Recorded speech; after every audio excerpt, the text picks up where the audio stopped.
Part 1. In the shadow of the Red Keep. The storms that battered King's Landing that autumn felt less like rain and more like the sky itself cracking. Jagged seams of lightning over Blackwater Bay, thunder that rattled the Red Keep's stained glass windows until even the King's Guard flinched.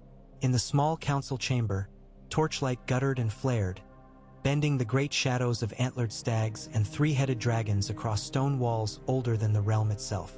Robert Baratheon, king of the Undulls and the Roiner and the First Men, hammer of usurpers, conqueror in truth if not in patience, lounged on the high-backed cedar chair that served him in place of Aegon's throne when politics, not power, had to be done. Outside, thunder boomed. Inside, his voice boomed louder. "Seven hells, Jon Arryn, fetch me plain words. If I wanted mummers' riddles, I'd hire Varys to prattle them in silk." The king's beard was black still, though streaks of silver threaded it. His belly strained gilded leather, yet the dangerous mass of him remained, a warhammer turned to flesh. Jon Arryn met that bluster with the same serene gravity that had carried him through rebellion and regency. "Plain words, your grace? Very well. The North is raw iron you once struck true. Strike wrongly now, and the whole length may shatter." Robert's knuckles whitened around the flagon he clutched. "I have sons enough for songs and daughters enough for treaties. Yet none of those mewling babes carry the North in their blood. Ned Stark does. And Ned's boy, is bastard born?" Peter Baelish murmured from his corner, a smile flickering like a blade slipping from its sheath. Stags danced in his mocking gray-green eyes. "Yes, bastard born." Robert spat the words yet did not flinch from them. "But he has Stark bones and, by all the gods, looks more like me than my so-called heirs." He drank deep, wiped his beard. "What's a surname to the grave, anyway? I'll give him my blood in name as well as seed." "It is done." Master of Laws Renly Baratheon ran a hand through curling black hair, younger and sleeker than his brother yet with eyes no less shrewd. "Legitimating a bastard cannot be done by proclamation alone, Robert. It will anger half the Seven Kingdoms and delight the other half, depending on who sees advantage." "Anger," Robert barked. "Let them fume. I have a crown and a hammer, both hard enough to break any noble pride." Across the table Varys, robed in lavender silk, folded his soft hands. "A hammer is useful, your grace, yet sometimes a quill may pierce more quietly. The faith militant is restless. They mutter of sin unpunished in these halls. Set a bastard upon the line of succession, and you give fuel to every whisper." Robert rose, wine sloshing across parchment maps. "Whispers. When I charged the trident, did I quail at whispers? No one shall call the child a bastard after tomorrow. I will have Maester Pycelle draft the letters, sealed in gold and crimson. On the morrow the trumpets will blow and the boy will stand beside me on the Iron Throne. My son-in-law if not in blood, the first of his name, Jon Stark, born Snow, now Jon Waters Baratheon, heir of storm and snow alike." Far to the north, Winterfell stirred under an early frost. The gods would pooled crimson leaves about the heart tree, its weirwood face stained deeper by cold. Eddard Stark, Lord of Winterfell, read the king's sealed raven while the wind rattled shutters. Catelyn watched him from the hearth, worry crossing her face like spiderweb cracks on winter ice. "Legitimate?" she breathed. "Our Jon." Ned's gray eyes, so often steady as the wall, flickered. "In name, perhaps. Robert would raise him up as his own male heir of the North, to bind us closer. Yet it is not the boy I fear for, it is the realm. Cersei will not abide another claimant." "She need not fear," Catelyn said, though coolness the length of the neck lay between her and Jon Snow. "The boy is still a bastard in his blood." "Blood can be rewritten when kings command parchment," Ned replied. The ravens beat at the tower windows. Their croaks sounded like broken prayers. Robert forgets that words are wind, but seals are stone. Once set, they cannot be recalled without shattering all around them. Jon Snow himself practiced with wooden blade in the yard below, unaware of destinies untangling overhead. Gray wind and ghosts chased each other round the statues of the first men. Bran hooped from the tower walkway. Arya balanced precariously upon the crenellations, eyes bright with secrets. All of them children yet, none knowing how quickly childhood can drown in the swift rivers of politics. That night Ned climbed the winding steps to Jon's bedchamber. The boy sat sharpening a dirk by candlelight, ghost-pale wolf lounging at his feet. "Father," Jon said, rising hastily. "Sit," Ned told him, voice hoarse. He untied the ribbon of the letter and handed it across. "Read." Jon's eyes traced the spidery script. Pale fire lit within them. "The king. He means to make me his heir? One of them." Ned's voice was an iron hinge swinging shut. "There are truths untold, Jon. Truths perhaps never meant for torchlight. Robert's mercy may weigh upon you like a chain, heavy and gold." Jon looked up, hope and terror warring in his gaze. "Should I refuse? Refuse a crown you never sought?" Ned laid a hand on his son's shoulder.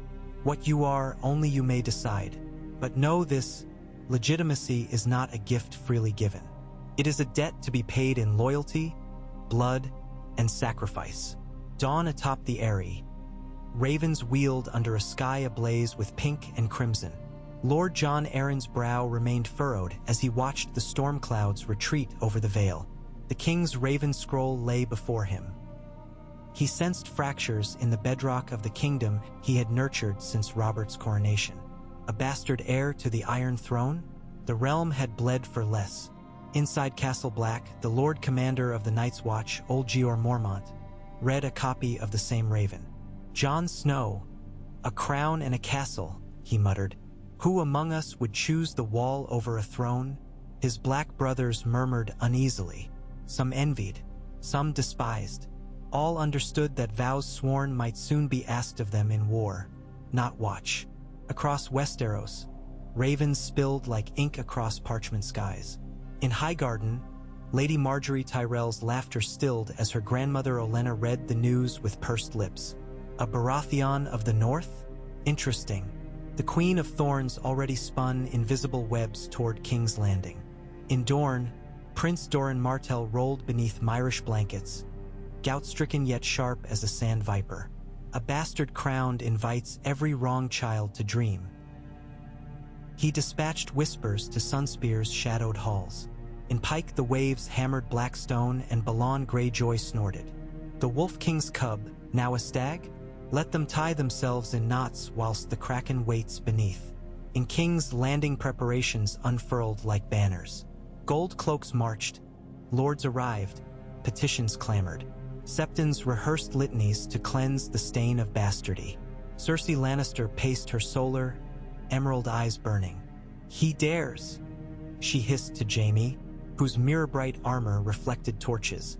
"Our children, the future he vowed, to be supplanted by some snow from the north?" Jaime removed a glove, brushed stray hair behind her ear. "You knew Robert's appetites. Appetite is one thing." She slammed a jeweled hand on the lattice. "But to breathe legitimacy into this wolf bastard, give him our seat? I have given the king heirs. True heirs." Jaime's mouth twisted. "True enough." Cersei's fingernails scraped the window pane. "If this boy sits the throne, our children's blood spills first. I will not allow it." That evening she met with Lord Tywin behind thick oaken doors. The Lion of Casterly Rock listened, stone-faced.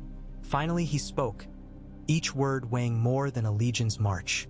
A Baratheon, Stark alliance forged in the name of legitimacy would make the crown near unassailable. We cannot openly oppose it without rousing the king against us. Subtler claws must draw this blood. Cersei smiled like winter sun on snow, bright, cold, deadly. On the 7th day of the month of the maiden, trumpets clarioned.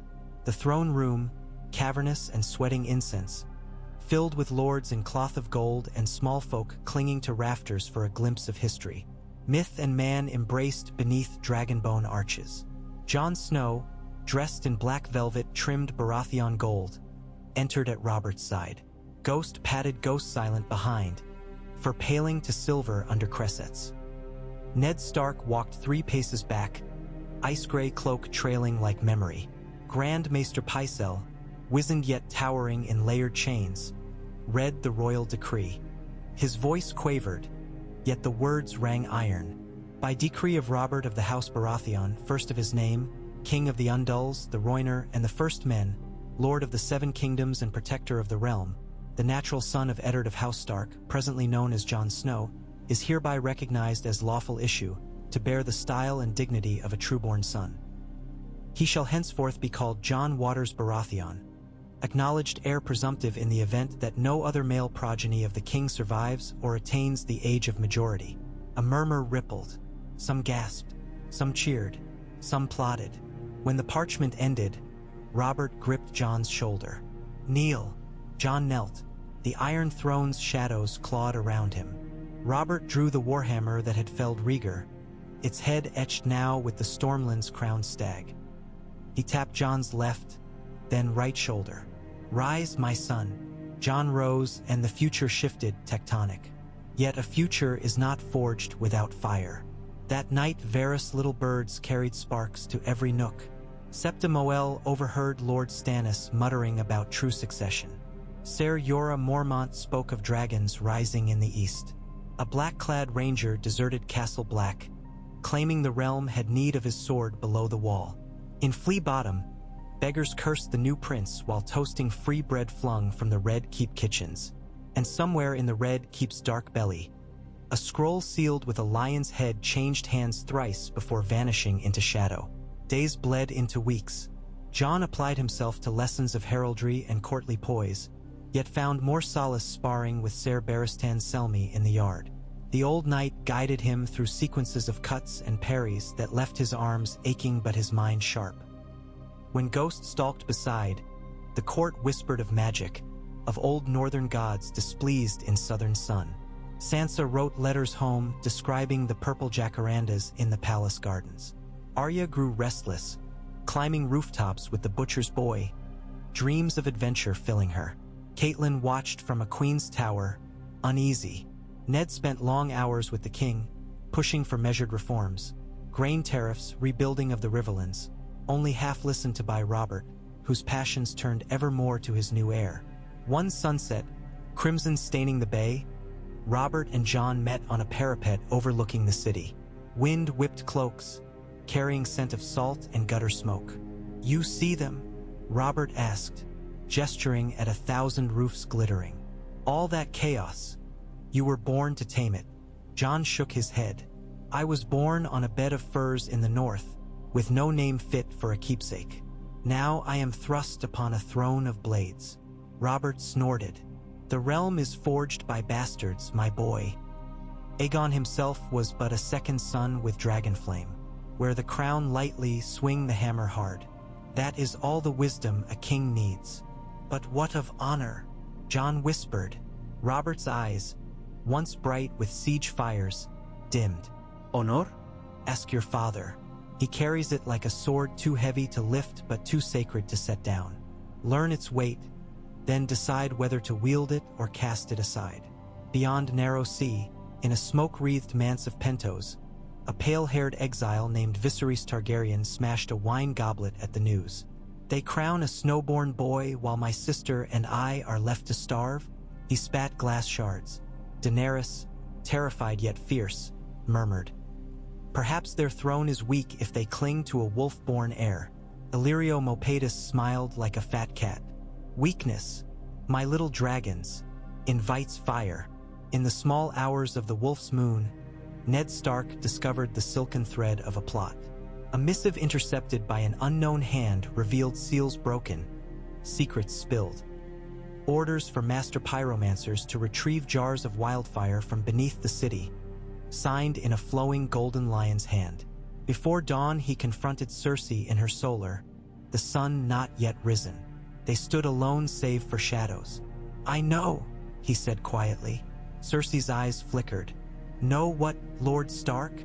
That you would see King's Landing burn before you let a northern bastard wear a crown." She smiled. "And you would cut your own heart before seeing your bastard son broken? We are alike." "I would spill blood to save his life," Ned said. "But never innocent blood.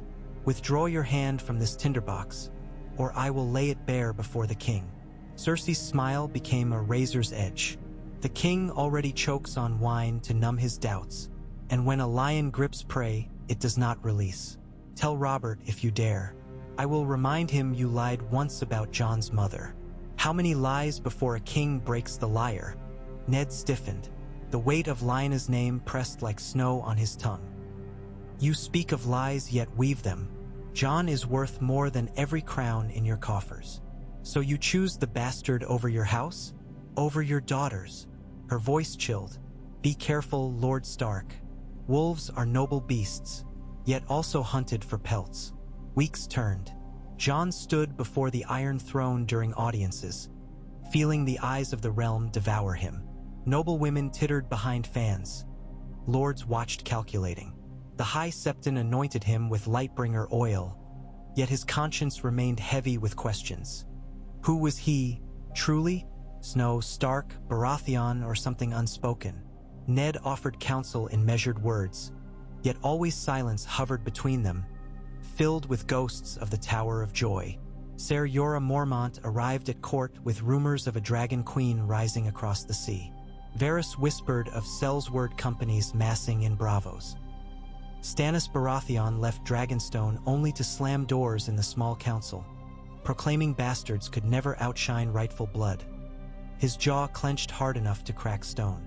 In the yard, Jon practiced daily with Renly and Loras Tyrell, whose friendship warmed the corridors like summer wine. Yet behind Renly's laughter lurked ambition. Behind Loras's courtesy, steel.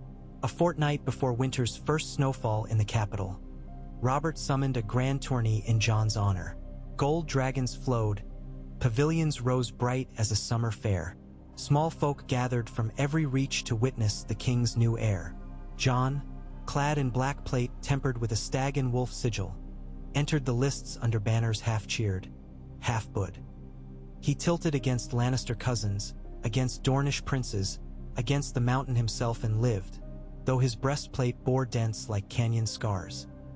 On the final day, as crowds roared beneath banners snapping crimson and gold, Ser Jaime Lannister rode forth, the Kingslayer shining in gilded armor. Opposite him Jon felt his heart hammer louder than hooves. Their lances shattered thrice, their horses spun in dust. Jon tumbled once, rose breathless, vision red with pain yet refusing the yield. Ghost howled. Ned gripped the railing, knuckles white. When the bout ended, Jaime's helm rent, Jon's shield splintered. The Kingslayer raised Jon's mailed fist to the sky. The crowd erupted. Lion and wolf stood blood-streaked together. For a heartbeat, unity seemed within reach. That night Cersei watched the celebration from her balcony, wine like rubies in her grasp. He wins their hearts, she whispered. So we must break their hearts in two. A frost-sharpened dawn. Jon and Ned walked alone in the godswood of the Red Keep, where slender trees imported from the north struggled beneath southern sun. Tears clung to Ned's lashes. The words he had fought against for years at last found voice. He told Jon of Lyanna, of promises made, of false names used to protect the boy from Robert's wrath. Jon's breathing stilled. The truth lay between them like dawn's first blade on frost. I am not your son, he said, voice trembling. You are my blood, Ned replied. Maybe not of my loins, but of my honor. Lyanna begged me to protect you. I did so with every lie I ever spoke. Jon's eyes brimmed. Who am I then? A song yet unsung, Ned said, and perhaps the chorus that unites this broken realm. Before more could be said, steel flashed. Shadows emerged, gold lion helms gleaming. By order of the Queen Regent, Jon Waters Baratheon is placed under protective custody, declared Ser Boros Blunt. Ned stepped forward, hand on Ice's hilt. He is the king's son. Stand Azide. Ser Boros es Nerev. The queen acts for the realm. Jon tightened his grip on the direwolf-headed pommel of his sword. Ghost snarled, hackles raised. You'll have to chain the wolf before chaining me. Blades left scabbards. Ravens burst from branches. Somewhere distant, church bells told mass for the seven. Yet here the old gods witnessed another kind of prayer in steel. And thus the first act of the realm's new drama drew to a knife edge.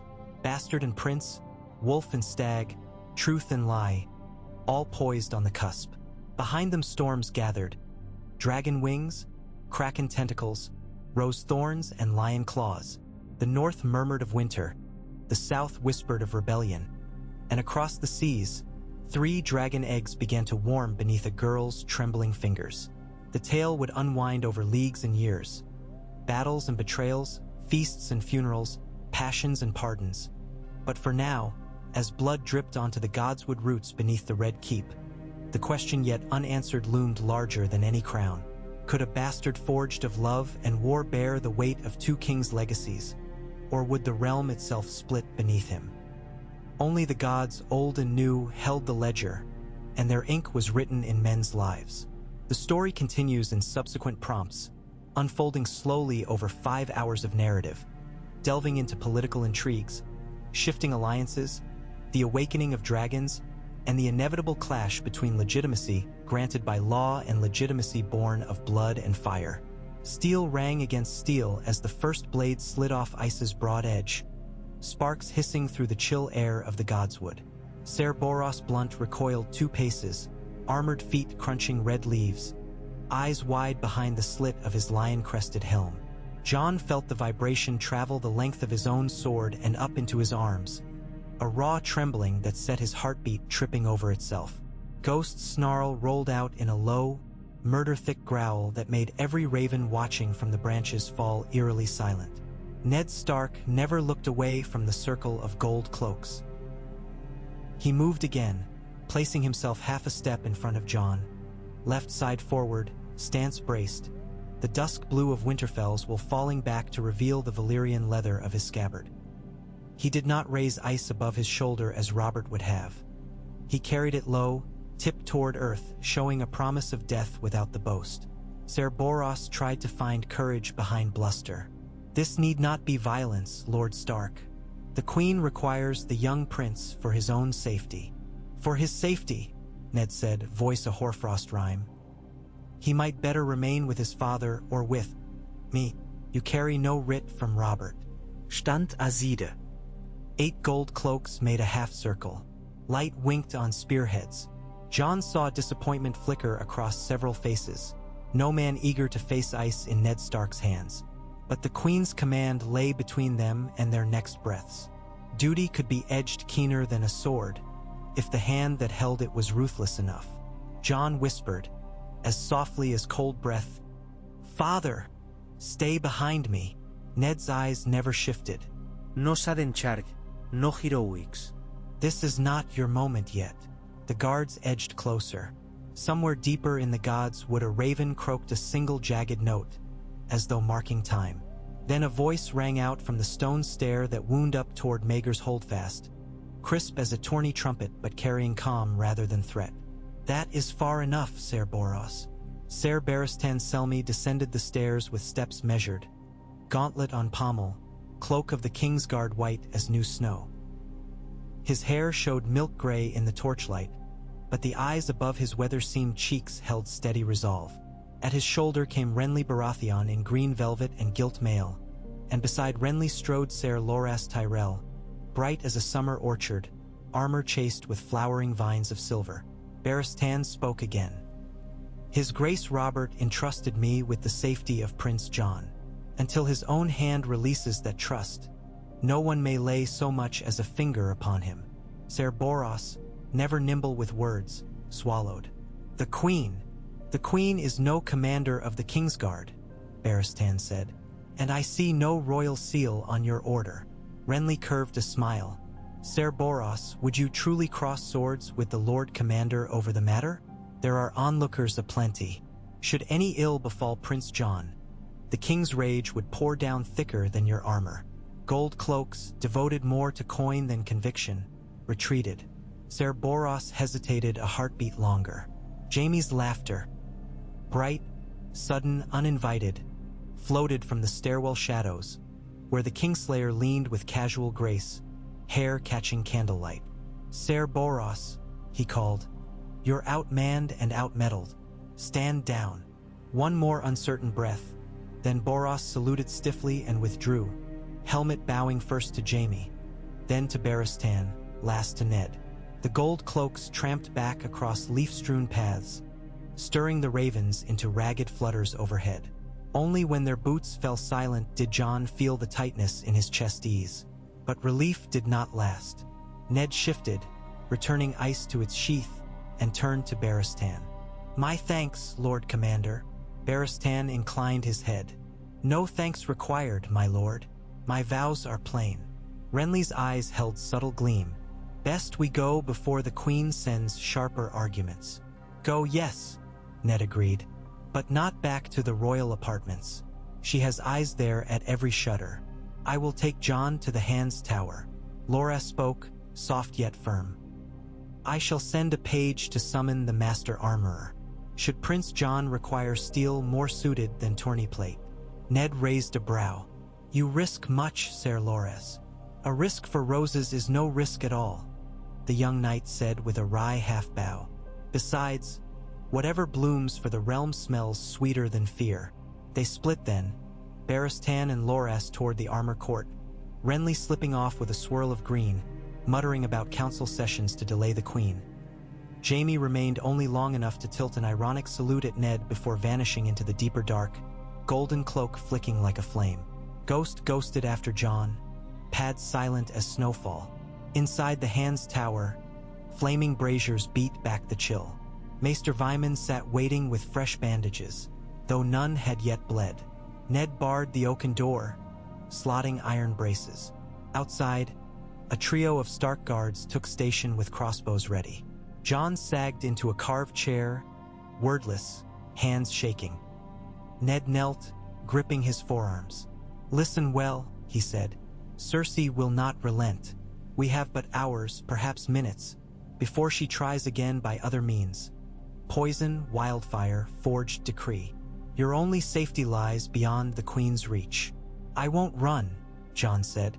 "Not without you. Not like this." Ned's face looked older than Winterfell's crypt statues in that moment. "We may not have a choice. Baratheon can stall, Renly can misdirect, but Tywin Lannister's gold moves quiet as a snake. We must place you where even his gold grows cold." "The wall," Jon's voice cracked. "The Eyrie," Ned answered. "Jon Arryn kept secret ways into the Vale. With Lord Robert's witness, maybe we can hold you there until the king wakes enough to act." "He drinks to stupor every night," Jon said bitterly. "How long till he notices his heir stolen from his own palace?" Ned had no answer. Instead he rose, paced to the hearth, stirred logs to flame. "There is more to know," he murmured, gaze in fire. "But not yet." The bolts clanged against the tower door like battering drums. A voice outside, "Open in the Queen's name." Ned drew breath, let it out. "Leave out the postern stair. Maester Vyman will guide you through the kitchens to the wagon yard. There will be a cart, plain and unmarked." He pressed a small wax-sealed packet into Jon's palm. "Ride to the mud gate. 2 men in gray cloaks will meet you. One is Howland Reed's son. They know the route across the Blackwater by fishing skiff. After that, trust the Reeds. Go. Now." Jon stared at the packet. The wax bore a sigil neither stag nor wolf but a broken tower above rippling water, the personal mark of Howland of the Neck. "And you?" "I will delay them," Ned said. "Not with swords, with words and parchment. Words can draw more blood than blades, if chosen." "Father!" Jon's throat closed around the word. The tower door shuddered again.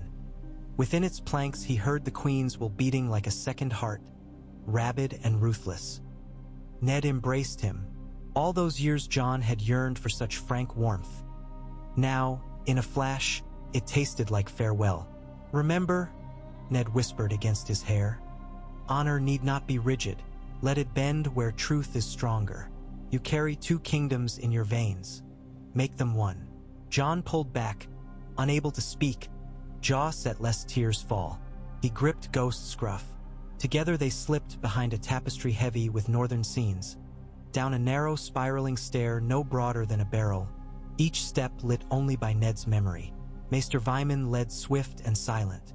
In the subterranean kitchens, steam fogged ceiling beams, cooks shouted, unaware of treason passing inches from their bread ovens.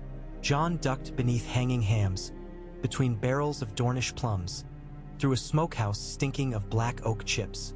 At a side door guarded by a stark man-at-arms, Vyman clasped Jon's shoulders.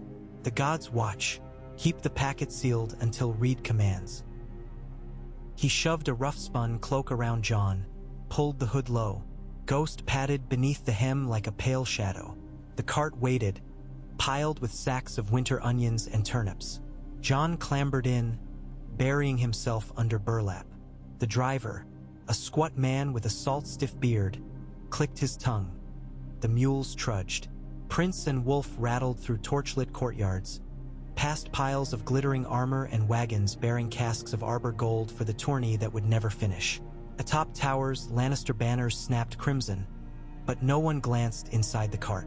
They rolled under the portcullis of the mud gate. Rain began again, a thin, needling drizzle. On the riverside wharf, two figures huddled at a bollard, gray cloaks soaking dark.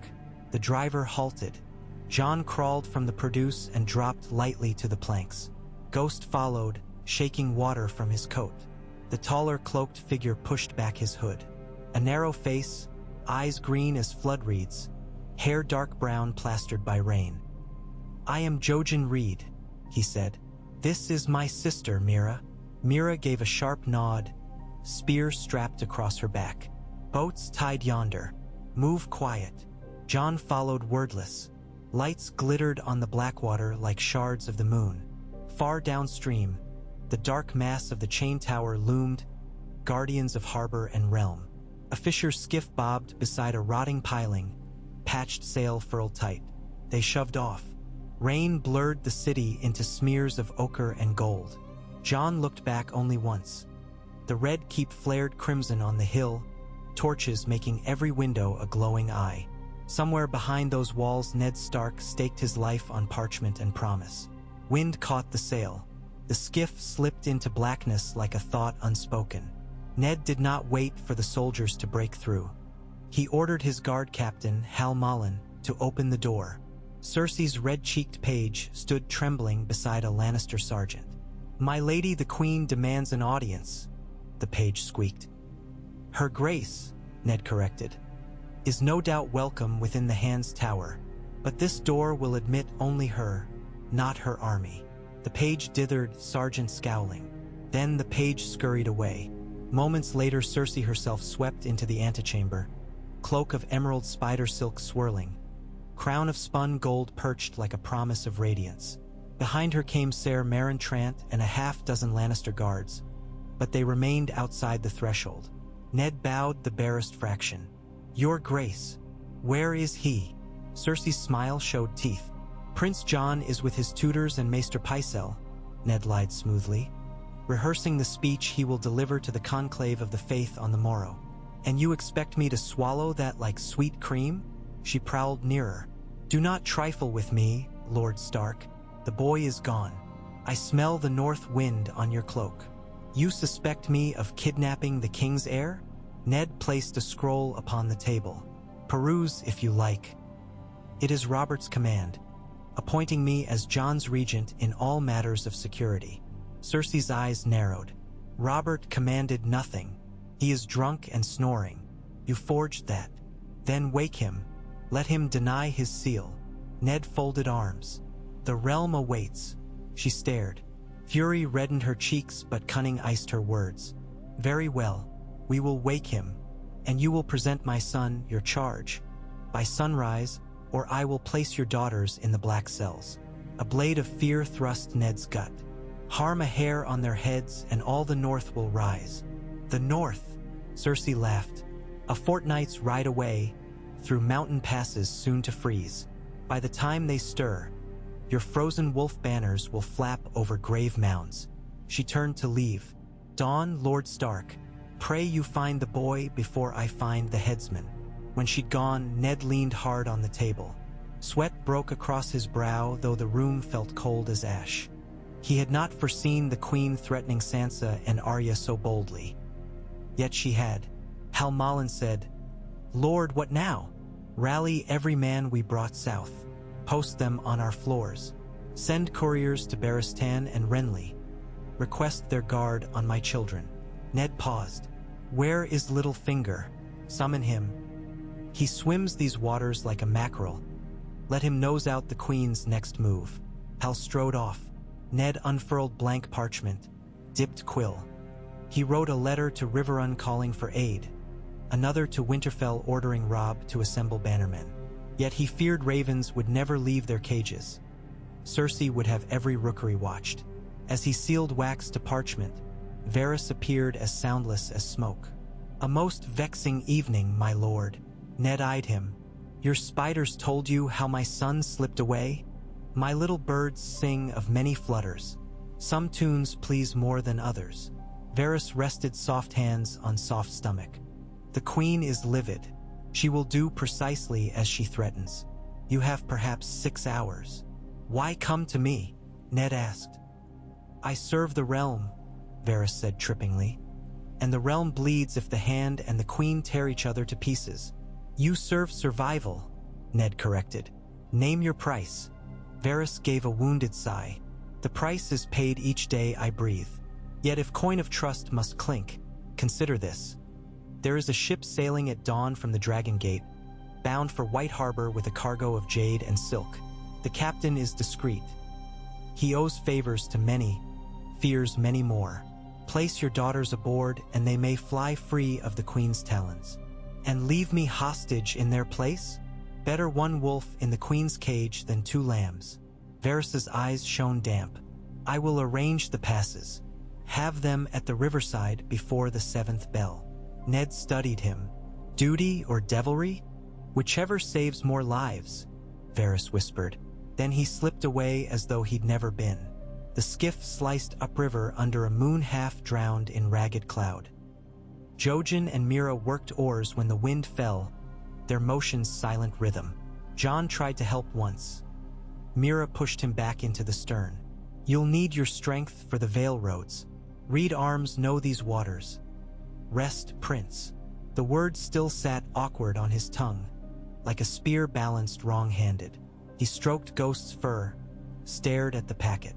The seal unbroken seemed to throb with meaning, but he remembered Ned's caution.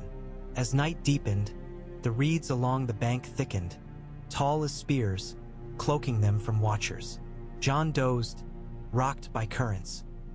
He dreamed of Winterfell's crypts, long dark halls lit by torchlight that revealed statue after statue. Lord after lord, Stark after Stark, each with dire wolf at feet and sword across knees. Lyanna's tomb stood newly carved. He approached, heart pounding. From within echoed the faint wail of newborn crying. He reached to lift the stone lid. The crying grew louder. Jon jolted awake. Dawn glimmered gray. A low mist hugged the water. They had left the Blackwater behind. Ahead loomed the branching forks of the Trident's mouth. Jojen nodded toward the south bank. "We leave the river here." A covered wagon waits half a league through those willows. Jon rubbed eyes gritty with cold. Someone risked much to place aid so far from any road. "Your father's friend," Mira said. "Father Reed still keeps the promise of the tower." At the bank they grounded. Ghost bounded ashore first. Jojen smeared mud on the skiff's hull to dull its color, then shoved it back into tall reeds till hidden. Mira wrapped her cloak around quiver and bow. The mud path twisted between willow stands heavy with catkins. Birdsong rose tentative. Half a league passed in wary quiet. A clearing yawned ahead. Rutted track, drovers fire pit cold. An ox team dozed beside a wagon topped with gray canvas. A squat man in brown sat on the tailgate sharpening a hatchet. When they approached, he looked up. His face bore a twisting scar from ear to jaw. "Road's quiet," he said by way of greeting. "Heron spent all night fishing frogs." He spat. "Which of you is Wolf Prince?" Jon stepped forward. "I am." The man grunted. "Name's Dylan Heron. Your hide's worth more in Lannister gold to me, for reasons my master kept close. Climb up." He offered a hand, calloused and scarred. Jon grasped it, hauled aboard. Ghost leapt lightly. Jojen and Mira settled amid sacks of barley husks. Heron clicked the oxen on. The wagon rolled. Mist lifted to reveal rolling country flecked with frost-yellow grass, farmsteads distant as children's toys. Somewhere behind lay King's Landing under a pale plume of smoke. Jon felt its weight fall away, though not its shadow. Hours later, with sun nearing zenith, they crested a ridge and saw the fingers of the vale rising in blue haze. A hawk circled high. Heron grunted approval. By dusk we'll make the first pass. After that, mountain clans. Clans? Jon asked. Heron slid the hatchet into belt. Wild ones. They raid vale roads. You got steel and a wolf. Hope it's enough. That afternoon Jon practiced archery from the wagon. Mira coached, correcting elbow tilt, breath timing. Jojen sliced apples with a little bronze knife and fed slices to Ghost. Toward dusk, Heron turned off the main track onto a goat trail. Trees rose dense, their leaves autumn bright. The wagon lurched, wheels snapping twigs. At a narrow gorge Jon saw a spiked gate of log palings half collapsed. Heron grumbled. This was a toll post last season. Clan must have burned it. Sure enough, charred bones littered the ditch. Ghost sniffed, hackles bristling. Mira strung her longbow, knocked an arrow. Sudden movement. Shapes flickered between boles, short men in furs, faces painted blue and rust, wielding jagged knives. One loosed a sling stone that cracked against the wagon side. Another hooted war cry. Heron whipped reins and shouted, "Hold onto arsehangs!" The oxen lumbered faster. Jon drew sword. Jojen brandished a reed-bound spear. An arrow hissed past Jon's head, feathered blue. Mira returned one. A shriek echoed. Clan warriors burst from brush, chasing. The wagon careened. A mountain man leapt onto the ox's back, hatchet raised. Jon lunged, slicing the haft from his grip, but lost balance. He stumbled over the side, tumbled hard, rolled in dry leaves. Ghost spun, leaping after him. Wagon thundered on. Jon staggered upright, vision spinning. For clansmen circled with hooked spears. He set feet, raised sword. The first rushed. Jon parried, riposted, opened a throat. Blood sprayed black in dusk light. Ghost tore into a second attacker's calf. Bone cracked. A third jabbed spear. Jon stepped aside, slashed shallow across ribs. The clansman howled, but another hurled a club that clipped Jon's shoulder, numbing arm to the elbow. He switched grip left-handed. Ghost darted between legs, hamstringing. The last clansman backed, snarled something guttural. Jon advanced, sword ringing, but sudden whistle. An arrow sprouted in the attacker's chest. Mira emerged from trees, bow drawn. She offered a hand. Jon took it shakily. "The wagon?" he gasped. "Heron circled back once we'd shaken the rest." She pointed. Wheels crunched nearby, Jojen waving from driver's seat. Heron bleeding at forehead yet alive. Jon tasted copper, realized it was his own blood from a split lip. Pain blossomed along bruised ribs. Mira pressed a wad of moss to his shoulder. "We must move," she said. "Noise will draw others." They piled back aboard. Night fell heavy as tar. Lanterns cloaked. They rode by starlight. Jon's muscles quivered, but he refused to sleep until high peaks etched silver forms against eastern gloom. They found a cave at midnight, tucked behind a curtain of ivy. Jojen built a tiny fire, feeding it pine cones to keep smoke low. Jon sat with back to stone, packet still sealed, shoulder throbbing. Mira cleaned his wound. "You fight like a court knight," she said approvingly. "Yet your stance softens when pain strikes. Train through it. I'll mend." Jon flexed fingers. "And you, your arrow saved my life. Many more to loose," she said, drying arrowheads. Her smile seemed older than her 19 years, wise like women of the marches. Jojen sat cross-legged. "Dreams guide reeds," he murmured. "And my dream shows a direwolf in stag's shadow, bleeding stars." Jon frowned. "Is that a prophecy?" "A warning," Jojen said. "Stag shadow is tall, but starblood can drown a night sky." Jon sighed. "I cannot parse riddles tonight." "Night has time," Jojen whispered. and closed eyes, falling into quiet. Jon unrolled blanket, ghost curled at his feet, amber eyes reflecting the little fire. Jon thought of Sansa and Arya sleeping inside some palace room, perhaps already under Lannister guard, and Ned in chambers lit by candle and peril. Guilt clawed. In the hush, he broke the seal of the packet. Inside lay a folded parchment, a lock of long dark hair tied with blue ribbon, and a ring, a simple band of iron, wrought in the shape of intertwining rows. Essen thorns. Jon unfolded the parchment. 4 lines of Ned Stark's precise hand. My blood, my promise. When ice meets fire, where the rose thorn ring. Trust only those whose words sound like wind in the pines. And remember, love is the lash that binds kings to chains or sets them free. Jon closed eyes.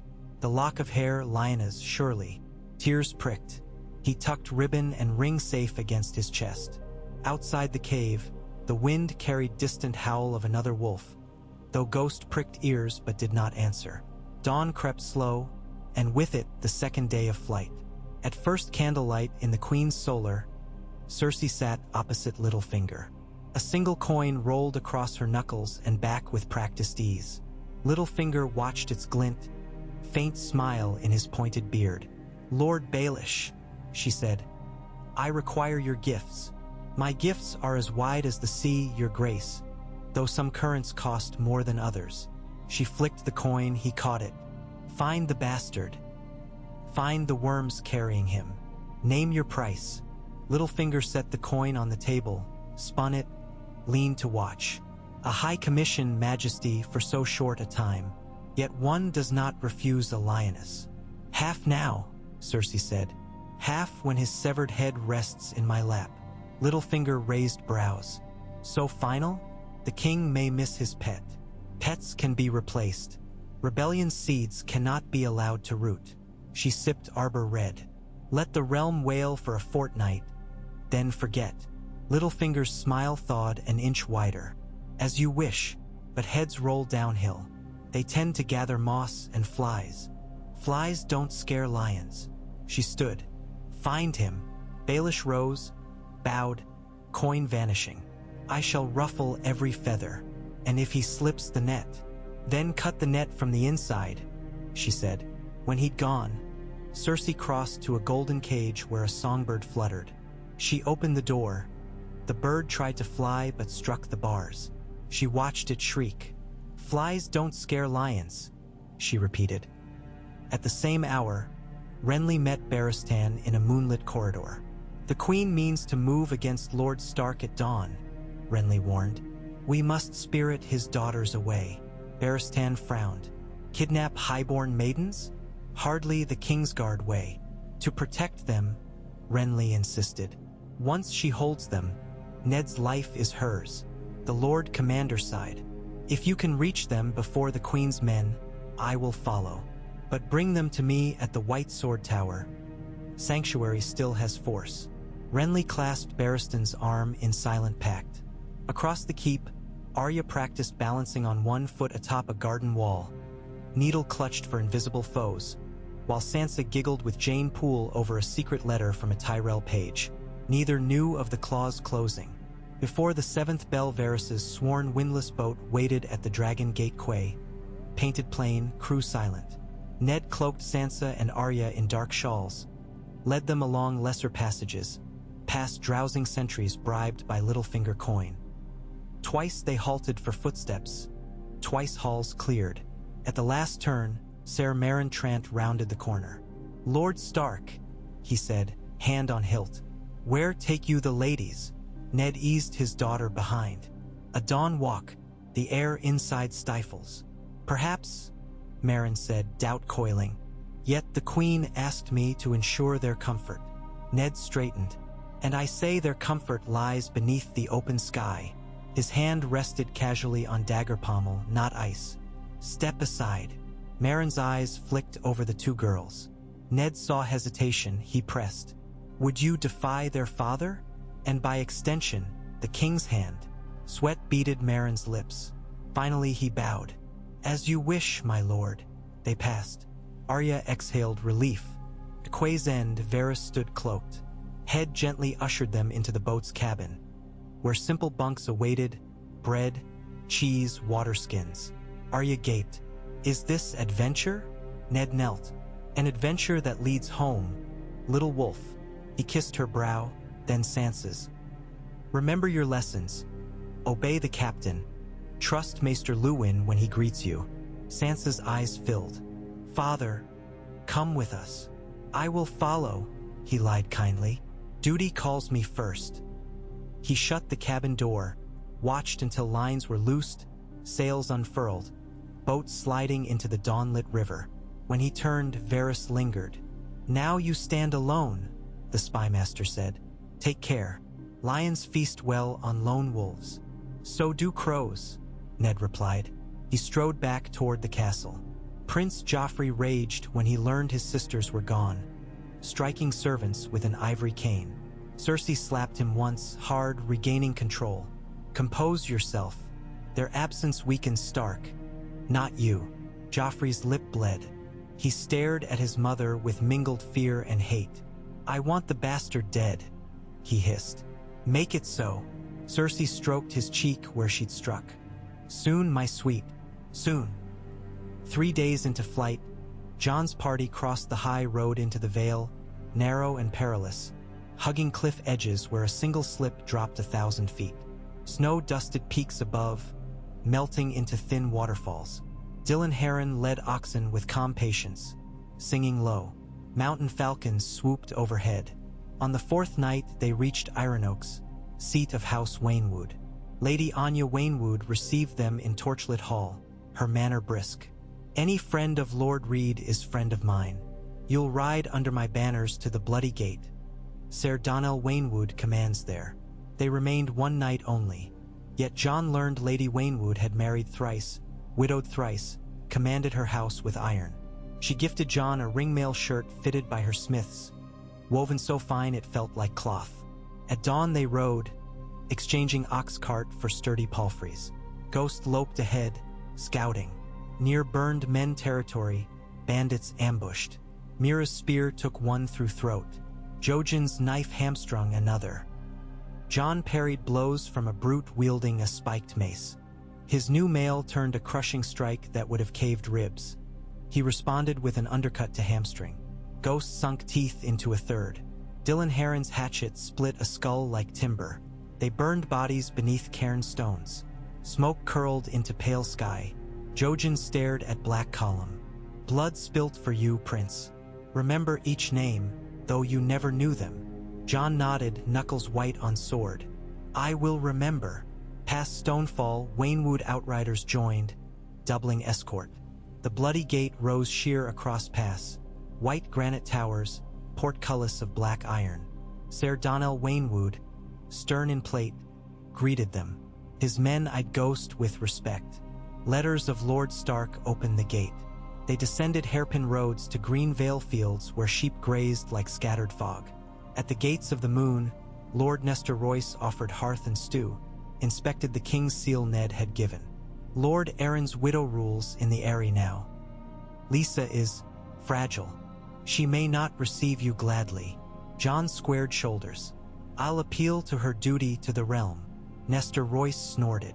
Appeal to her fears. They guide stronger. Next morning, they began the climb up the narrow stony path called the Giant's Lance. Mules sure-footed. Jon found breathing thin. Jojen leaned on staff, lips chapped. Dylan Heron wheezed but marched. Mira moved like mountain goat. At the first waycastle, Stone, the commander read Ned's signet and waved them through. At Snow, ice-slicked walls so thick Jon's cheeks stung. Guards gossiped of Lannister emissaries seen days before. Sky wind howled. Owls nested in roof beams. They slept huddled by hearth. At last, the Eyrie itself. White towers thrust from sheer cliff as if grown of moonlight. Ropes and winches hauled them in baskets up final precipice. Jon's stomach churned. Within alabaster halls, Lady Lisa Arryn sat on a high seat draped in blue silk, cheeks flushed, eyes red-rimmed. Her toddler son, Sweet Robin, clung to robe, sucking thumb. Jon delivered Ned's sealed letter. Lisa broke wax, red, her mouth twisted. My lord husband is dead. His promises died with him. Jon bowed. Lady, the realm needs safe sanctuary. Queen Cersei hunts me. Your gates stand unconquered in 1,000 years. Lisa stroked son's hair. You bring war to my door. Cersei's lions will claw up these slopes. Stark and Baratheon banners will shield you, Jon said. Robert will repay. Robert, Lisa laughed, shrill. He let my husband die, murdered by Lannisters while the king drank. Now you ask I risk my child. Everything Ned Stark ever did, he did for honor, Jon said. If honor means nothing to you, let pity sway you. Her gaze cooled. Pity is for the weak. She looked to Maester Coleman. Prepare chambers in sky. They may rest one night, then depart at dawn. Jon sensed door closing. He bowed again, retreating. That night, perched atop snowy parapet, Jon watched storm clouds mass beyond the moonlit peaks. Meera joined. Not welcome, she guessed. Less than the plague. You're not plague, she said softly. You're change. Change scares. He almost smiled. If they fear me, I must survive to show them why they needn't. Ghost padded out, muzzle lifting to wind. A distant rumble echoed. The storm's roar or dragons roosting half a world away. Jon shivered. The watch bell tolled thrice, distress. Jon and Meera bolted. In the lower court, a guard panted, pointing toward the sky basket descending, lit by torches, bearing crimson and gold. Lannister envoys, the guard cried. Ser Lyn Corbray holds gate, but Lady Arryn gave word to admit them. Jon's stomach dropped. He reached for sword, stopped. Outnumbered. Inside enemy hold. Any rash act doomed them. Meera clenched spear. Prepare to flee. Where? Jon whispered. We are atop the world. Below, winches creaked. The basket touched stone. Lanterns flared. The first man to step off was Ser Amory Lorch, brutal of jaw. Beside him strode Peter Baelish, smile a dagger's quirk. Behind them, pale and elegant, strode Sandor Clegane's lean brother Gregor, called Bone Grinder, wearing white cloak of the city guard. 3 lions at the Ares door. Littlefinger's eyes flicked upward, catching Jon and Meera upon parapet. He tipped 2 fingers in mocking salute. Meera murmured, We may need wings, or courage enough to jump, Jon said. In King's Landing dawn broke to bells tolling. Within Maegor's holdfast, Cersei ordered Ned brought bound to throne room. But the black cells were empty. The hand had vanished hours earlier. Guards found only his cloak and a single wolf's tail pin on the floor. Cersei's shriek rattled rafters. Find him! Find him! Jaime lounged against a pillar, studying the pin. Seems the wolf slipped the lioness. Cersei's nails dug her palm. No foot leaves the city unnoticed. He is still here somewhere. Hiding like a rat. Jaime tossed the pin, caught it. You should worry more about Robert. He breeds thunder when slighted. Robert breeds wine, she spat. He'll swallow any tale I feed him. Jaime shrugged. Tell that to his hammer. Below the city, Ned Stark moved among beggars in flea bottom, hair chopped short, beard shaved, wearing rough spun. Varys guided him quietly. A Braavosi merchant galley lies west of the city waiting for tides. She will carry you to Gulltown in 3 days. After that, only gods know. Ned touched hidden dagger. I cannot abandon Robert. You will serve him better alive, Varys said. And your son needs you. Ned's jaw clenched. I will return, Spider. Wolves always return. Varys inclined head. May their howls shake these walls. At Gulltown Harbor, 3 days into northbound voyage, Jon's sisters stepped ashore from the Jade Silk galley escorted by Stark guards sent from White Harbor. But word already spread. The royal heir called Snow now Baratheon had been declared outlaw by the queen, price of 10,000 gold dragons on his head. Any who sheltered him would share his fate. Sansa trembled reading the posted proclamation. Mother said King Robert loved father. Arya spat. Mother also said lions can't change their claws. Captain Rorik Snow, bastard of Winterfell's steward, led them inland. But bands of sellswords roamed countryside, sniffing gold. Back in the vale, Littlefinger supped with Lady Lisa, whispering confidences. The wolf bastard hides, but a flight down your moon door would solve much turmoil. Lisa clutched Sweet Robin. The moon door frightens the boy. Shut his eyes, Littlefinger crooned. We all shut eyes to keep nightmares away. She hesitated. If Ned Stark truly lives? Alive, yes. Planning to use your son as hostage, no doubt. Littlefinger's voice dripped sorrow. Protect your child first. Others can fend for themselves. That night, Lisa's guards crept toward Jon's quarters. But Mira, sleeping lightly, heard hinges groan. They slipped out a window onto a narrow ledge, ghost leading. Beneath, the Ares walls fell sheer to clouds. Jojen whispered wind prayers. They scaled down snow-slick buttress stones to a walkway, then toward granary. Jon bribed a stable boy for mules, saddled in silence. They rode out in moonlight, past half-dozing sentries gazing love-drunk at the sky. Behind, a hue and cry rose. Arrows sailed wide. The mountain road beckoned, treacherous and dark, but the only path left. At the bloody gate, Ser Donnell Waynwood blocked archers from firing. Ride, Wolf Prince. The Vale owes the North one debt yet unpaid. He saluted. Jon shouted thanks, vanished into night, heading for the neck across leagues of danger. He carried still the rose-thorn ring, the lock of hair, Robert's half-forged crown of promise, and the iron certainty that only by uniting wolf and stag, ice and fire, could Westeros see dawn beyond this long dark. The roads ahead wound cruel and cunning, yet in the high chill of the mountain pass, Jon found resolve as solid as northern stone. He dug heels to horse. Ghost howled, voice echoing off cliffs. A long, low note that rolled into valleys like thunder, heralding the storm to come. The mule lines trembled under a dawn shiver as Jon wound their reins around a knotted pine root, breath ghosting in pale wisps that dissolved into the vale's thin air. Every rib in his body still sang from the ambush near Stonefall, but there was no time to coddle bruises. Snow-sheared granite walls fell away on either side, and the narrow track ahead tilted downward into a ravine cluttered with ice-slick boulders. Dylan Heron tugged at his thick beard, grumbling that mules were meant for market gardens, not cliff paths. Mira Reed measured the slope, tapping the butt of her spear at patches of black ice. Jojen crouched on a shelf of rock, eyes closed, lips whispering prophecy to whatever spirits rode the early light. Ghost padded farther ahead, white fur blending with mist in a way that made him seem half phantom, half beacon.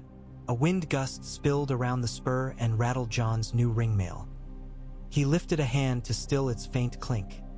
Any metal music could ricochet across the ravine and carry to ears better left ignorant. The journey from the Eyrie had been ordeal layered on ordeal.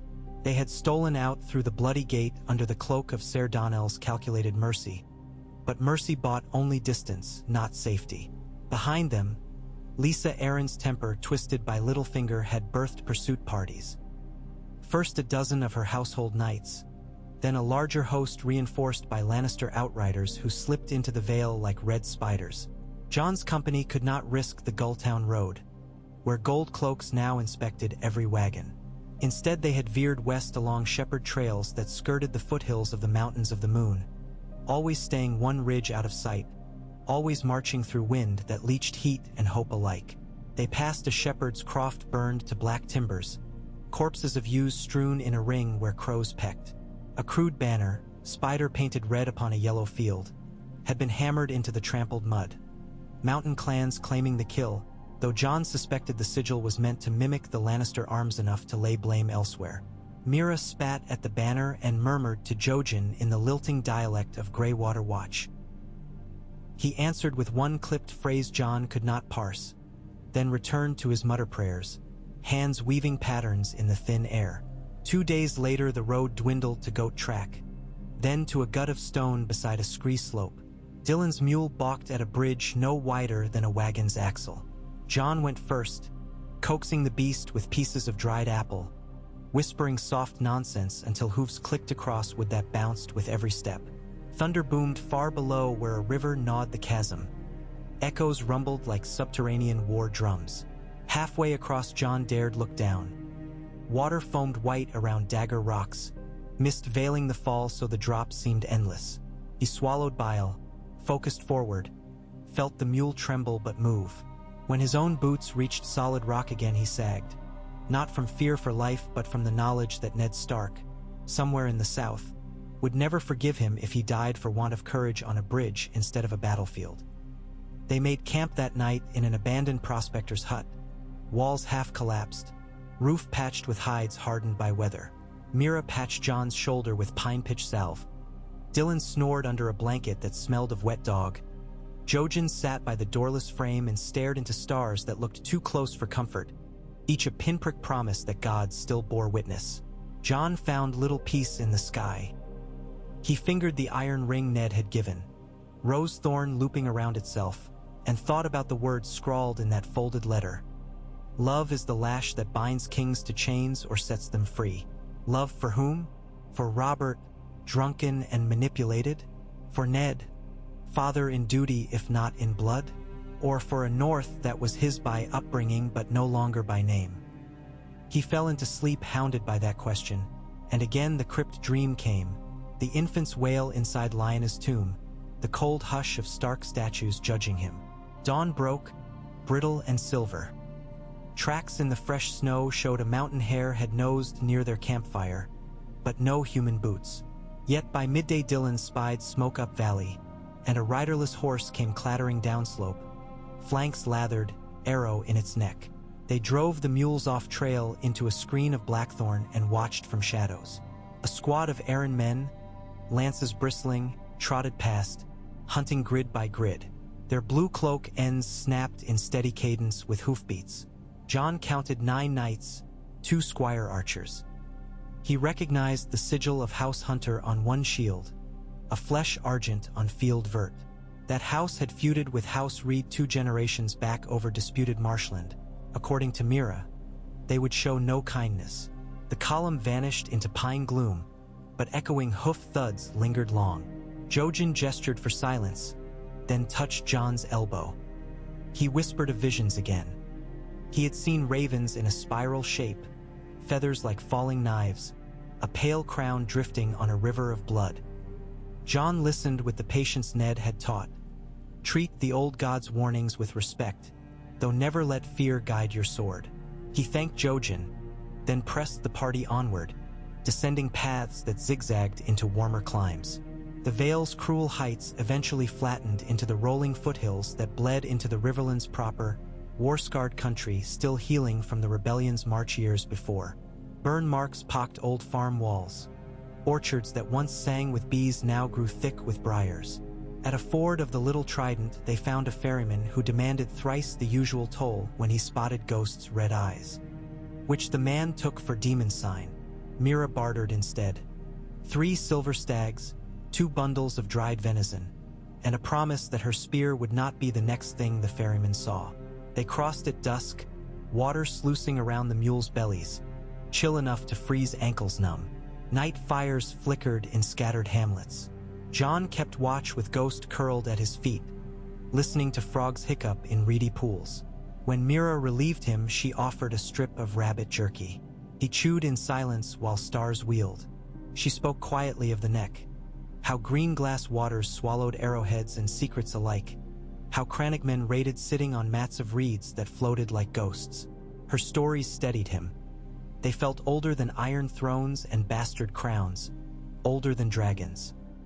He realized that in her telling he heard the wind in pines cadence Ned had written of. He trusted it without thought. Meanwhile, hundreds of leagues south, King's Landing shuddered under a very different wind. Robert Baratheon had awakened from his wine-soaked stupor to discover 3 calamities at once. His freshly legitimized heir missing, his hand vanished like a ghost, and his wife barricaded in Maegor's holdfast issuing orders under a crimson banner of regency that no council had sanctioned. His roar cracked door hinges. He smashed a golden goblet against the marble dais of the throne room, showering courtiers with ruby droplets of Dornish red. Tywin Lannister, newly arrived in gilded carriage, stood at attendance, face a scarred coin of controlled disdain. Cersei knelt before the throne but refused to lower her gaze fully. Her green eyes dared Robert to strike her. He did not because he lacked the wrath, but because his own guilt at neglect clouded judgment. Robert ordered the city gates sealed, the gold cloaks to search every cellar, dock, and brothel.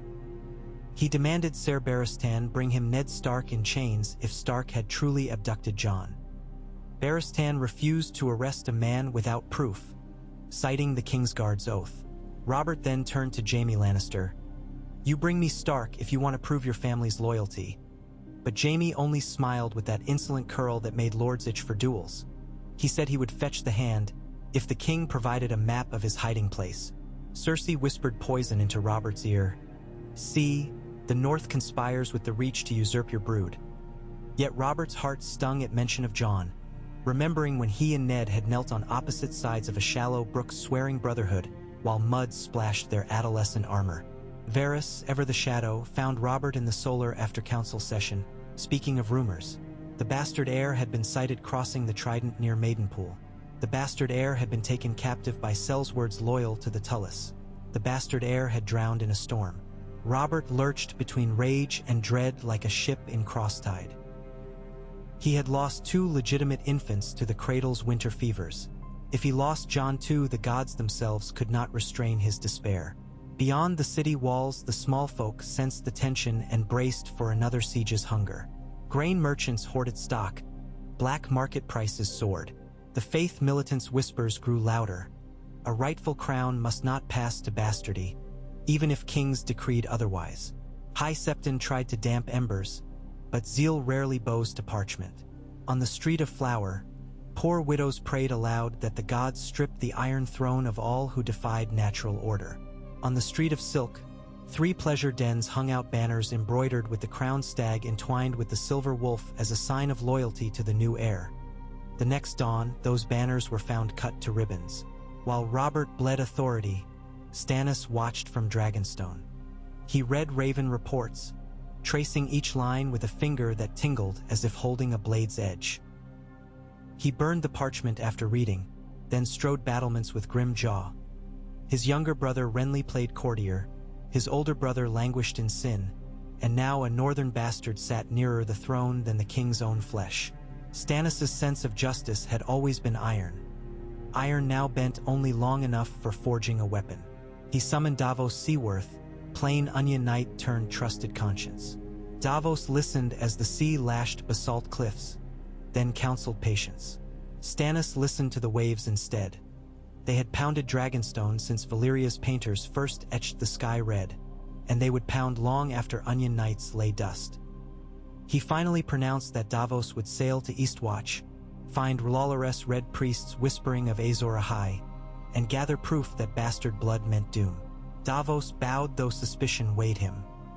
Across the sea at Slaver's Bay, Viserys Targaryen ranted about debts owed by sell-sail captains. His sister Daenerys listening with half an ear while dragon dreams burned behind her violet eyes. She too had heard whispers of a wolf bastard crowned, and she wondered how such swift anointment might mirror her own path. If the 7 kingdoms could accept one bastard scourged clean, perhaps they could accept a dragon queen once thought extinct. Illyrio fed these musings with honeyed words and heavier purses, promising gold for spears. Green Guts in Old Volantis spoke of 3 dragon eggs that warmed when night fires roared. Dany stared at embers and felt the itch under her skin like scales wanting to bloom. Bastards, queens, heirs, they all required flame. But the true flame traveled northward with Jon, though none saw it yet. After a fortnight's harried ride, the party neared the middle crossing of the Green Fork. There lay the northernmost ferry still operating before winter shut roads. If they reached it, scouts on the high ridge spotted banners of House Frey flapping lazily, blue towers on silver. Dylan warned that Walder Frey traded safe passage for gossip dearer than coin. He would weigh Jon's value like a fishmonger testing flesh. Yet there was no other crossing wide enough for mules and gear before the neck. They arrived at dusk, torches flickering along the twins' gated causeways. A lieutenant in Frey colors met them midspan, demanded names and toll. Jon offered plain silver for himself and party. The lieutenant sniffed when Jon produced Ned Stark's seal. Lord Fry will want to see this guest personally. Mira tensed, but Jon consented, trusting diplomacy could shave a safer path through the old lord's pride than blades. Inside the main hall, Walder Fry slouched in a high-backed chair carved like a weeping willow. Dozens of progeny-lined benches, each with half-curious, half-calculating gaze. Walder's milky eyes blinked at Jon, then at the direwolf sniffing near a bread trencher. He cackled. Stark's whelp, is it? And now a dragon in stag's no, a wolf's clothing? Gods, I lose track of beasts. Seat. I'd clap you on back, but it might break my bones. Jon remained standing. Lord Fry, I seek only passage and shelter for the night. The Starks have ever kept faith with the crossing. Walder drummed twiggy fingers. Ned's father promised me a fine wedding once. Late came the bride, though. Now the king's gold drips outside my door. Lannister riders offered thrice toll to catch any wolf slipping home. Tell me, why should I risk my walls? Because the North remembers, Jon answered, and winter's debt is paid in generations. A murmur among Fry sons. Walder's grin revealed 3 yellow teeth. Bold, but I am old, boy. I have more winters behind than ahead. What gift offsets Lannister wrath in what days I have left? Mira produced a silver-bound reed whistle from a pouch. A gift of greywater. Blow it when next you fear your moat tower crumbling. The swamp men will mend it by sunlight. Walder squinted. Swamp men? Little fish-eaters. Mira's smile carried quiet warning. Little maybe. Eaters of what threatens them, certainly. Walder chuckled. Fearsome words from a slip of a girl. But I like rare trinkets.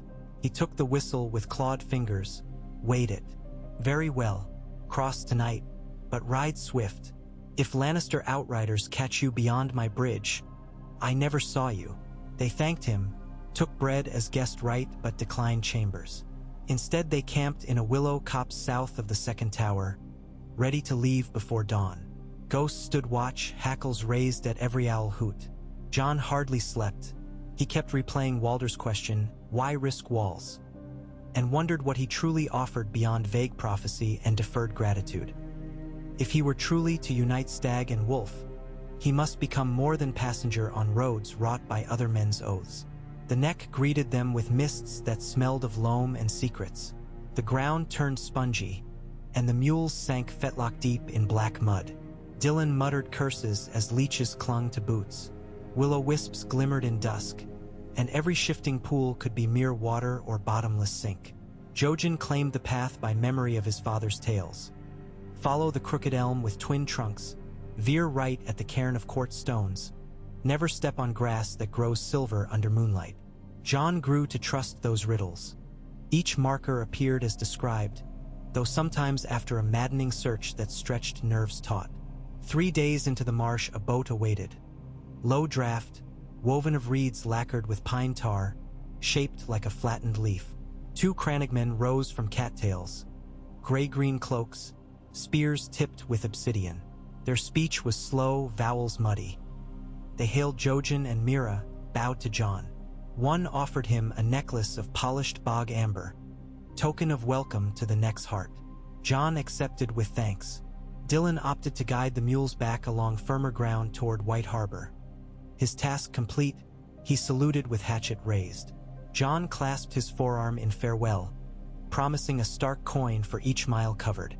Dylan spat to seal the pact, then vanished into fog, singing a sailor's dirge about drowned lovers. The boat glided through peat-brown channels under curtains of Spanish moss.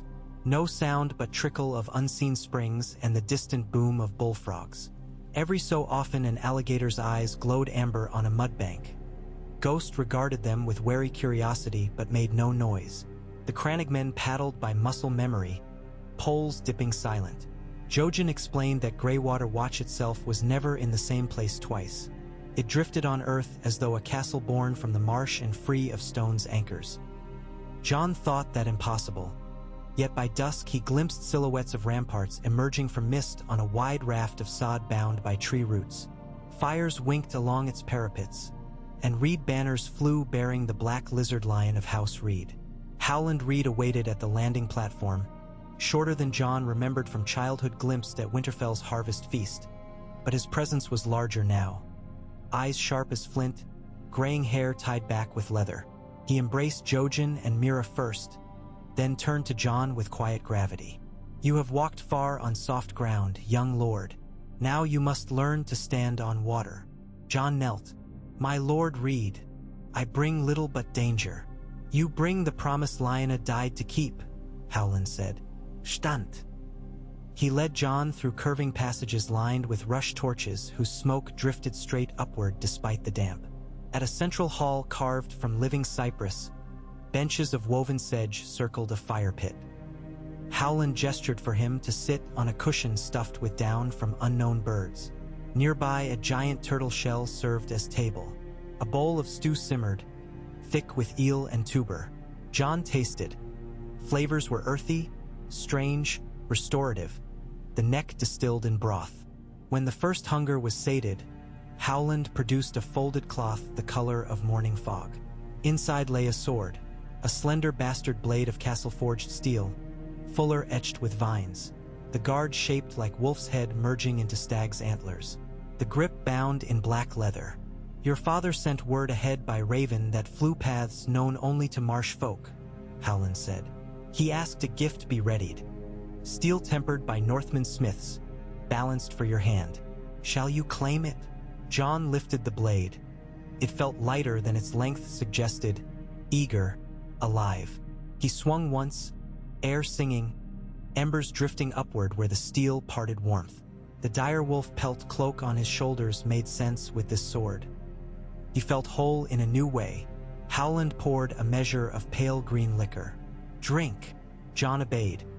Its taste was resin and moonlight, burning in chest then cooling like spring water. The Crannog Lord spoke. "In old days, the first men's kings swore oaths in weirwood groves, promises sealed by blood on white bark. Yet oaths alone could not bind realms. They needed bridges, between hill and marsh, between valley and coast, between south that burned and north that froze. You, Jon Stark, Jon Snow, Jon Baratheon, are a bridge. Many will try to tear planks from beneath you. Will you hold?" Jon grasped the sword's pommel. "If I fall, it will be in the attempt." Howland nodded approval. "Then so be it. Tomorrow the Crannog wise will gather. They will teach you secrets of stillness and of sound. And I will tell you the tale withheld these 16 years. The truth of your birth." Jon's throat tightened. "I am ready." "Truth cuts deeper than swords," Howland warned. "But it also cauterizes wounds. Rest now. Dawn brings blades of a different iron." That night Jon slept in a chamber whose walls shimmered with glow moss. Ghost lay at his feet. Dreams lapped at him like tidal marsh. Lyanna's voice singing lullabies in high Valyrian. Robert's laughter echoing across the trident. Ned's face half-shadow pleading forgiveness. He woke before dawn, heart pounding, an ache like roots burrowing through ribs searching for water. The gray light outside held a hush that felt sacred. At a low platform near the heart tree, a pale-barked willow twisted into weirwood translucence. Howland waited with a small stone bowl. He pricked Jon's finger, let 3 drops of blood fall onto still water. The surface shimmered, forming shifting images. A tower bathed in morning light, blue roses climbing its parapet, a woman's face pale and fierce, hair matted to her temples, whispering promise to a kneeling brother. Jon watched in silence as the vision unfurled. Ned cradling a newborn swaddled in cloak, Lyanna's voice, "Promise me," and blood blooming on her sheets. The scene dissolved into ash. Howland spoke. Lyanna loved a prince. Their child was no bastard of war rape. He was the seed of secret vows. Rhaegar Targaryen wed Lyanna beneath the laws of gods old and new, annulled his first marriage in Dorne's crypt courts, crowned her queen of love and beauty not as a whim but as sign. When they fled, Robert called it kidnapping, for his pride could not abide losing her. War's lie became truth in songs, but those of us present at the tower know the vow. You are Aegon Snow of Stark and Targaryen blood, wolf and dragon alike. Your father Ned named you Jon to hide you from Robert's blind wrath. He carried that lie like a blade turned inward ever since. Jon felt the world tilt. He had imagined possibilities, rumors of Asher Dane, of tavern maids, but dragon blood? The very house Robert had sought to exterminate? He steadied breath. Ghost whined soft, nuzzling his hand. "The name Aegon," he whispered. "It belongs to another. It belongs to many. Conquerors, princes slain, hopes unborn. It belongs to you if you claim it." Howland met his gaze. "Or you may remain Jon, the bridge between truths. Choice is yours." Jon closed eyes. Under lids he saw again the crying infant in crypt dream, himself wailing to be named. When he opened them, he said, "When winter storms lash the neck, crannogmen build stepping mats so one foot may follow the other. I will be that mat. Let others call me what suits them. I remain myself." He sheathed the sword. "We ride for Winterfell." Howland smiled like dawn-splitting fog. "Then go with my blessing. Take Jojen and Mira. They will navigate river paths unknown to maps. At Moat Cailin, Manderly outriders will meet you for the final leg. The north stirs. Ravens told them their lord's heir returns. Jon prepared to leave that same day. Supplies were packed into reed baskets coated with wax, paddles greased, ghost fed on marsh eel. Before departure, Howland handed Jon a bundle wrapped in homespun. Inside lay a silver brooch shaped as dire wolf intertwined with three-headed dragon, eyes of polished jet. "Your mother's last possession," he said. "A smith in Dorne crafted it for her betrothal. Use it when truth outweighs danger." Jon clasped it inside tunic, above heart. He clasped Howland's forearm. "When I return south, I will repay this haven. Repay by forging peace," Howland said. "And remember, even dragons may need to crouch beneath the rushes." They launched into mist. The boat drifted through labyrinthine waterways, Jojen at bow scanning for reeds that bent with unseen currents, Mira steering stern. Jon knelt amidships, sword across knees.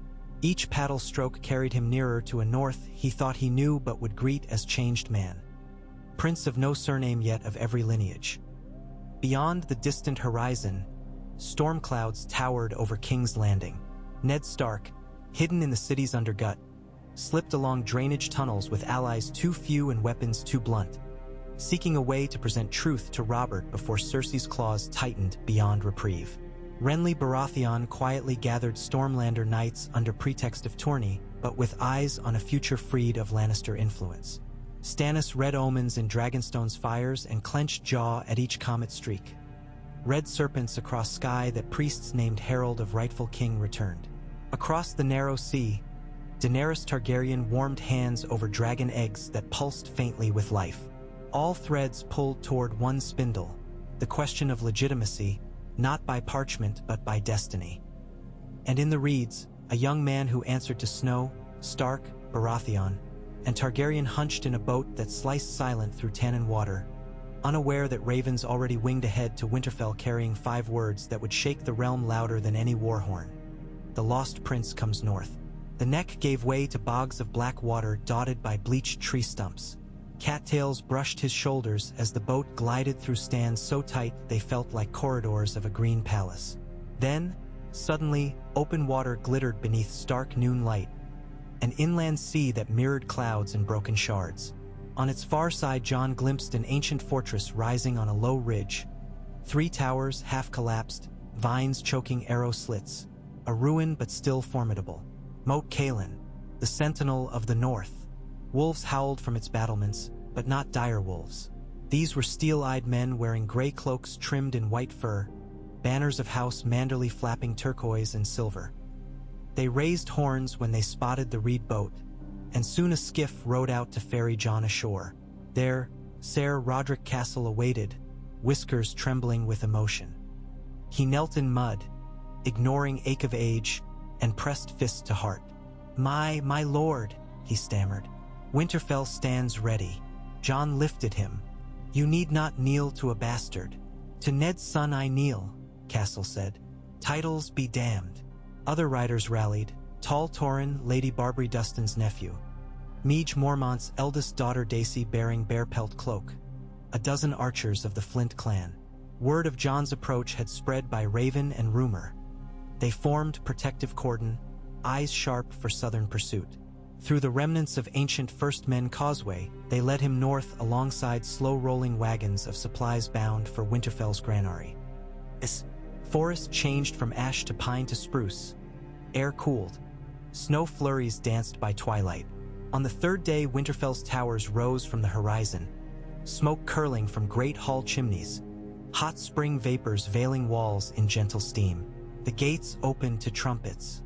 Robb Stark rode out first, red-brown hair tousled, expression torn between joy and confusion. Beside him, gray direwolf, gray wind-paced, nostrils flaring. Robb dismounted before Jon, hesitated, then embraced him fiercely. Bran, taller now, stood on Maester Luwin's arm with crutch strapped. Rickon clung to Nanny's skirts, wide-eyed at two direwolves greeting with low rumbles but no fight. Outside the godswood, Catelyn watched from distance, arms folded, expression unreadable. Relief that Ned's son lived, fear that his return carried war to her door. In the great hall, torches blazed. Jon stood before lords gathered, Ryswell, Glover, Tallheart. Maester Luwin read Ned's letter announcing Jon as rightful envoy of King and Hand both, charged with urgent warnings. Jon recounted events from King's Landing, from airy flight to revelation of Cersei's intent. He withheld Lyanna's truth, for now, sharing only enough to rally North's loyalty. Robert's heir hunted by Queen, Ned Stark in peril, North threatened by southern schemes. Lords murmured, anger kindled. Lady Mormont pounded table. If lions think to stalk our cub, we answer with claws. Others demanded proof. Jon produced the rose-thorn ring. Many recognized Lyanna's token, though few knew its tale. Robb laid a hand on Jon's shoulder. Father's word is enough for me. Winterfell shelters its own. Plans stirred. Riders to White Harbor to bring ships. Ravens to Bear Island. Umbers mustering at last hearth. Jon spent hours with Robb poring over maps of the neck, discussing choke points, supply lines. At midnight, alone in the godswood, Jon knelt before the heart tree's red veins. Snowflakes settled on his hair like tiny white banners. He whispered a vow, to defend North, to rescue Ned, to confront Cersei's treachery. But deeper still, he vowed to reconcile the truths of his blood, the dragon and the wolf. Moonlight slanted through branches. Ghost lay beside, eyes glowing. Across the yard, gray wind howled. Ghost answered, their voices twining in eerie harmony. Ravens stirred restless at rookery towers as if attuned. Beyond the wall, something old flowed awake at that sound. Icy winds swirling into shapes unseen by men for a generation. In deep crypts beneath Winterfell, frost traced patterns on the stone wrists of forgotten kings. Change had come, born on the shoulders of a bastard prince whose name the world would soon learn, whether a savior or spark of civil ruin. The 5 hours of his tale had only just begun to tick their measured seconds. The realm held its breath between beats, waiting to know whether those seconds would add to an age of peace or detonate the powder of long-smothered feuds. At first light, Jon donned furs dyed midnight trimmed with snow fox, sword girded at waist. Robb joined him atop battlements. Steam drifted from their mouths.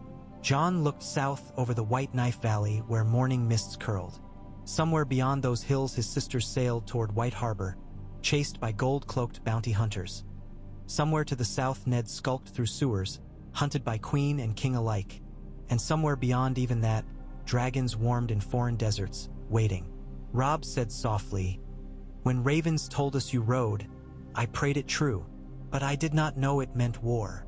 Sometimes war rides on prayers, Jon answered, but so does peace. He fingered Lyanna's brooch hidden beneath cloak. To win peace, we must fight in ways the South never expects.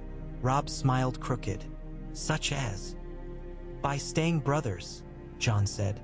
No throne, no inheritance. No southern lie will break the pack.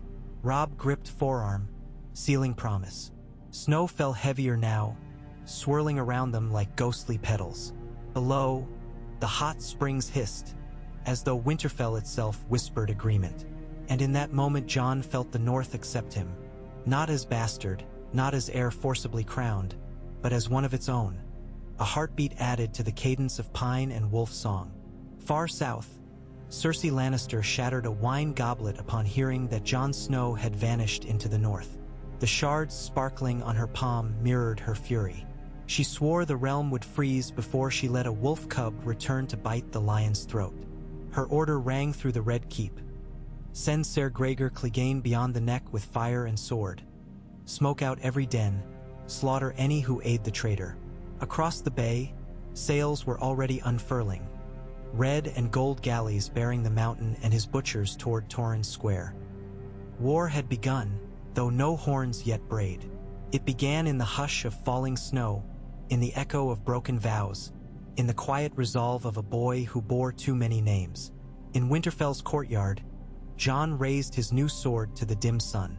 Its edge flashed, reflecting clouds bruised purple. He thought of Ned, of a father's love shared by choice not blood, and whispered a promise. I am coming. The blade caught the vow, carried it on glimmer. Somewhere, Ned Stark felt that glimmer in his bones while trudging tunnels beneath a south he no longer trusted. He paused, touched heart, and moved onward. Paths now set would soon converge, at Riverrun's green banks, at King's Landing's bloodied streets, at the frostbitten moat of the north, and above all in the heart of every man and woman forced to choose between old loyalties and new truths. Yet amidst that looming storm, a snowflake landed on Jon's gauntlet and held its perfect crystal shape for a heartbeat longer than nature allowed, as though the gods themselves, old and new, paused to contemplate the shape of destiny before letting it melt into whatever fate awaited Westeros.